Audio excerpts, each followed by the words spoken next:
Duel klasik Persebaya Surabaya versus PSM Makassar bukan hanya soal menang dan kalah. Pertemuan Persebaya dan PSM Makassar menjadi adu kekuatan pemain muda.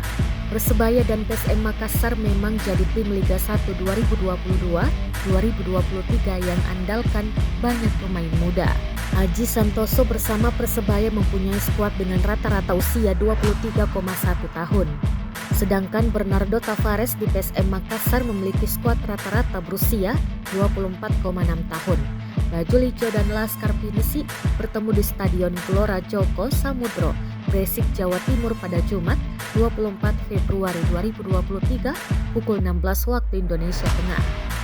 Mereka PSM Makassar juga tampil dengan pemain muda sama dengan Persebaya. Pemain muda harus memiliki pride, memiliki harga diri, tidak mudah kalah di kandang, kata Aji Santoso saat pre-match konferensi pers pada Kamis 23 Februari.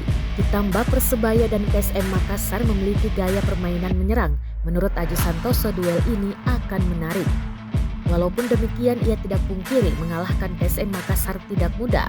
Mereka dalam tren yang bagus, memuncaki klasemen dengan 53 poin.